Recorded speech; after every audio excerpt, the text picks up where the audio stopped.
In August of 2019, 6-year-old Grant Wolf started to feel nauseous and sick. A couple weeks later, Grant began to have balance issues, so his parents took him to the hospital. There, Grant was diagnosed with medulloblastoma, a brain cancer. The prognosis was severe. His doctors told his family that they needed to hit Grant's cancer hard because they only had one chance of beating it. Dr. Brian Turpin, a pediatric oncologist at Cincinnati Children's Hospital, shares that after a child goes through cancer treatments, most relapses cannot be cured, but you still try. Therefore, if Grant's cancer relapsed, then the conversation would immediately go from treatment to comfort.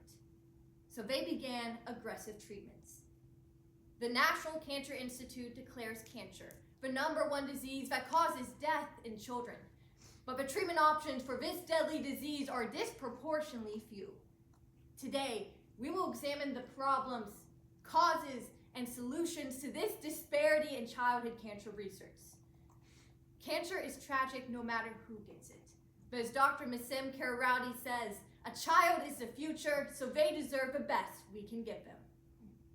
First, there are not enough treatment options for pediatric cancer. According to Cancer Free Kids, a local nonprofit fighting for early stage research, last updated 2024, there are only 6 FDA-approved drugs created specifically to treat children, compared to adults who have over 700 drugs to help them battle cancer. This deficiency causes serious issues if a child's cancer returns. Relapse happens when a few cancer cells learn to not respond to treatments and become dormant. When they resurface, they are immune to the previous treatments. And with only 6 FDA-approved drugs, we've already exhausted our best options. As the previously cited, Dr. Karawati said in a personal interview on September 13, 2024, we don't have treatment options for relapses. Second, the treatment options we do have to treat childhood cancer are outdated. 5-year-old Sophia had acute lymphoblastic leukemia, one of the 2 most common childhood cancers according to the National Cancer Institute in 2024. But in a personal interview conducted on August 15, 2024, Sophia's mother explains.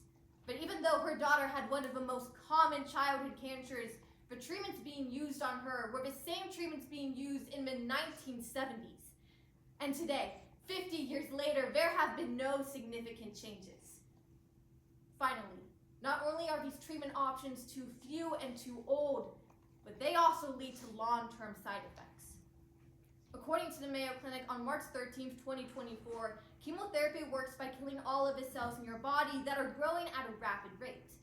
This is effective against rapidly growing cancer cells, but also effective against any healthy cells that are growing rapidly. Unlike adults, children's entire bodies are developing, so chemotherapy is killing the healthy cells in children as well as the cancer cells, causing long-term side effects. In a personal interview conducted on August 15, 2024, Dr. Julie Tomalonis, researcher at Nationwide Children's Hospital in Columbus, Ohio, names just a few of these side effects, including stunted growth, learning disabilities, hearing loss, neuropathy, reduced lung and heart function, and decreased fertility. If a child is even able to survive their cancer treatments, then according to Cancer Free Kids, 95% of them will have side effects for the rest of their lives. 13-year-old Eli had Ewing sarcoma. The treatments worked at first, but then they didn't. The outdated treatments failed yet again, and it's not just treatment options for Ewing sarcoma or leukemia, it's all treatments for all childhood cancers. There are 3 causes. First, there is not enough funding. We don't really know how much funding goes towards childhood cancer research, but our best estimate is that the National Cancer Institute allocates less than 8% of its funding for childhood cancer research.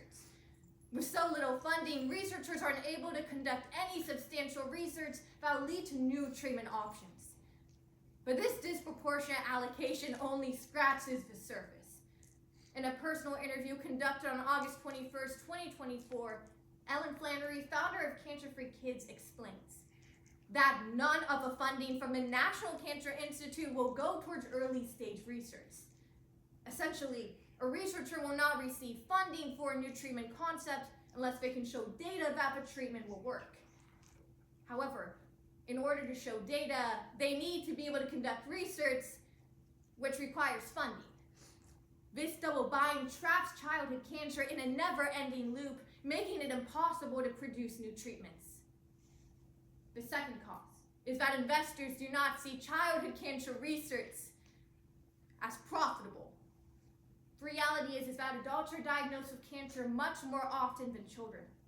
But previously cited Dr. Julie Tomalonis explains the larger market makes investing in adult cancer much more profitable.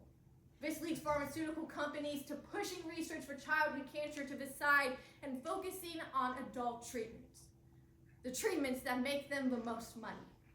What children are left with are treatments that were not meant to fight their cancer at all.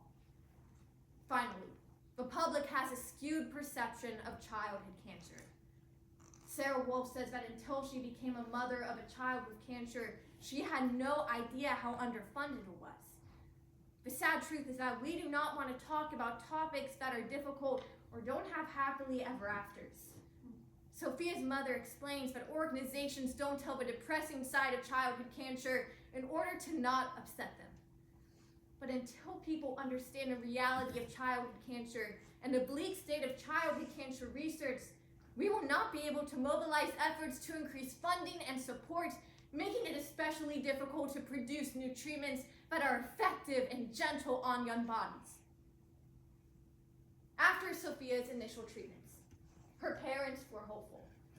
However, when her cancer relapsed, all they were left with were old solutions.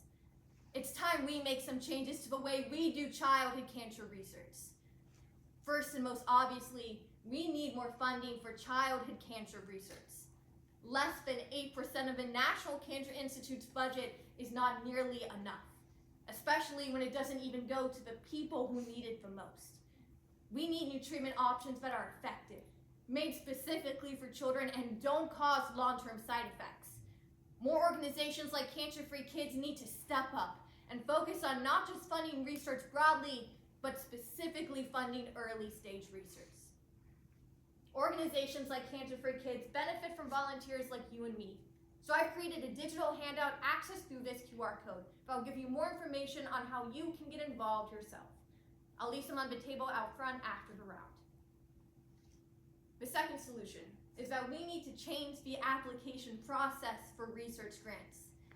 Because funding is not given to early stage research, we have researchers who cannot get any funding to even test their hypothesis.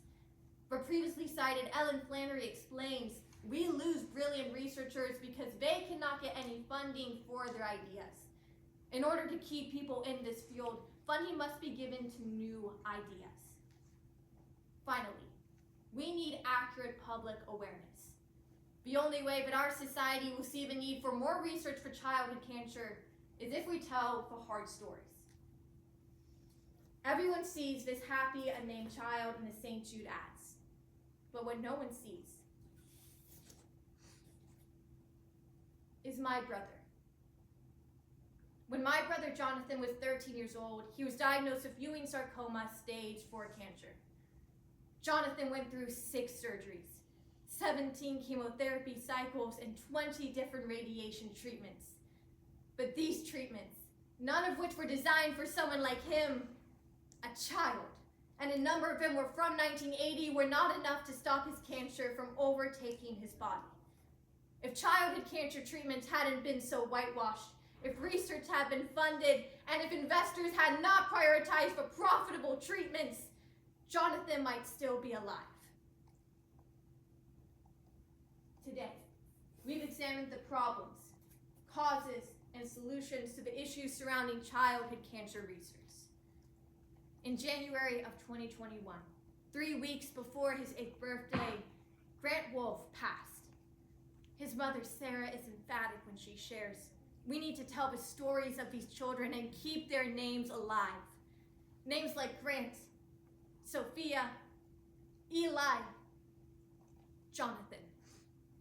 But we need to not just be content with keeping their names alive, we need to do better, to keep them alive.